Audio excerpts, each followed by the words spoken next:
Pesquisas anuais do Datafolha desde 2007 colocam a saúde como a principal preocupação dos brasileiros entre todas as políticas públicas. Refletindo essa preocupação, a mídia nacional e regional, a mídia regional e nacional tem dedicado extensa cobertura e espaço crescente para o debate sobre as políticas de saúde.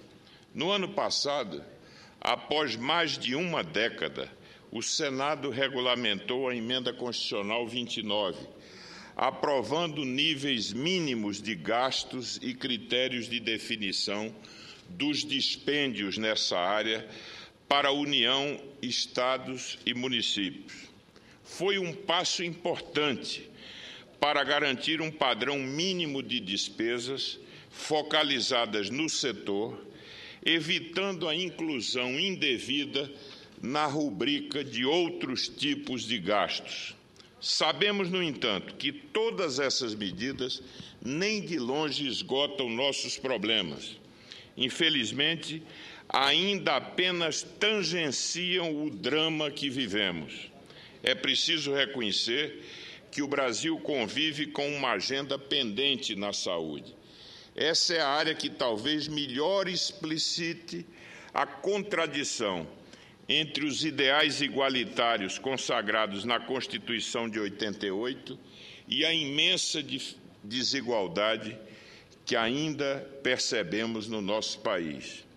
Reconhecemos que a saúde é um direito de todos e dever do Estado, mas nossa prática foge a esse ideal consagrado na Carta Magna. Aos princípios de acesso universal e gratuidade, o Sistema Único de Saúde adotado no Brasil incorpora o da integralidade, ou seja, o de que todos têm direito ao melhor atendimento médico disponível. Isso torna o SUS, no papel, um dos sistemas mais completos do mundo, mas não é o que percebemos no cotidiano. Estudo do economista André Médici, no livro Brasil, a Nova Agenda Social, mostra que as famílias situadas nos 3/10 de renda mais pobres recebem proporcionalmente menos recursos do SUS do que aquelas situadas nos 10º de renda superiores. Apesar de os mais ricos usarem menos o SUS do que os mais pobres, eles têm mais acesso ao atendimento público de alto custo e complexidade, no geral disponível de forma completa apenas nos estados mais desenvolvidos. Como se vê, as diferenças de atendimento médico entre os grupos sociais continuam elevadas. Há um enorme fosso entre as demandas crescentes por serviços de saúde e os limitados recursos com que contam os governos, principalmente considerando a impossibilidade de aumento da carga tributária. O debate em torno dessa questão é polêmico, mas o fato é que a sociedade rejeitou a CPMF e o retorno de novos impostos com essa finalidade. Registra-se ainda que, mesmo quando o Ministério da Saúde contava com a CPMF, o total destinado à área não aumentou na mesma proporção, porque o governo reduziu os recursos de outras fontes que deveriam ser aí alocadas. Comparações internacionais mostram que tanto o gasto total como o gasto público em saúde corresponde ao nível de renda do Brasil, assim como os resultados das políticas em termos de expectativa de vida, assim como os resultados das políticas em termos de expectativa de vida saudável. Esse reconhecimento mostra que devemos atacar nossos problemas na área em muitas outras frentes, que não apenas a do financiamento. Há disfunções de gestão e de focalização das políticas públicas. Senhor presidente, caros companheiros, trabalhar nessa agenda é enfrentar o elenco de distorções que hoje reconhecemos no SUS. Convivemos com deficiência de cobertura, quase 1/3 da população brasileira não faz nenhuma consulta anual. Falta de qualidade dos serviços, baixa resolutividade, filas longas e resultados aquém do esperado, e problemas de organização e baixa eficiência, falta de transparência na alocação de recursos e de autonomia administrativa, sem falar de outras mazelas relacionadas com desvio de recursos e corrupção. Nesse ano, devemos continuar a perseguir o aprimoramento das políticas públicas. Detalho a seguir as 6 áreas potenciais para a atuação citadas pelo economista Médici. Primeiro, resolução das questões jurídicas relacionadas ao acesso igualitário e ao atendimento integral. O economista propõe que se estenda o conceito constitucional de acesso igualitário como similar a acesso equitativo, o que permitiria a prioridade aos mais pobres no SUS. Quanto à integralidade, seria recomendável uma atuação judiciária que detivesse a maré de recursos judiciais pelo extrato mais rico da população, que ajuda a deslocar parcela importante de recursos públicos para o atendimento de casos pontuais. Segundo, o aperfeiçoamento da governabilidade do SUS, pela implantação de redes regionais integradas de saúde e da criação de instituições com autonomia administrativa para que se possa cobrar eficiência no atendimento. Terceiro, melhor articulação entre o SUS e os planos privados de saúde, evitando duplicações e direcionando recursos públicos para os desprivilegiados. Melhoria do acesso e da qualidade do serviço, ampliando sua cobertura, certificando instituições de atendimento e qualificando recursos humanos. Monitoramento e avaliação dos resultados na área por avaliadores externos e independentes.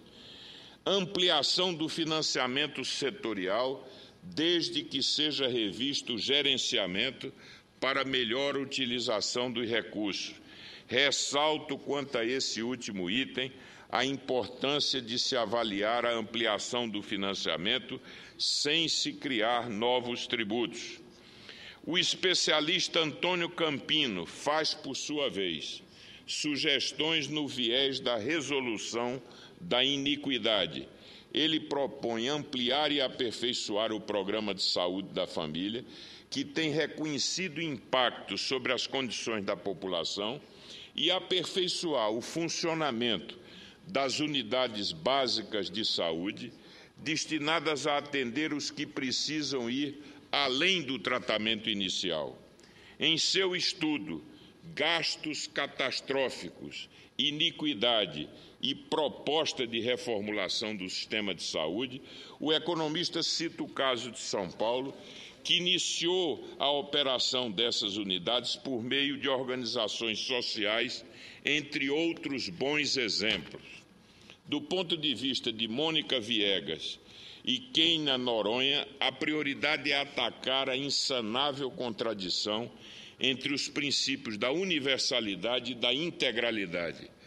Para as especialistas, o país deve optar entre retirar a universalidade no atendimento, focando as pessoas com limitação de recursos, ou abandonar a integralidade, concentrando-se numa cesta básica de procedimentos de eficácia comprovada.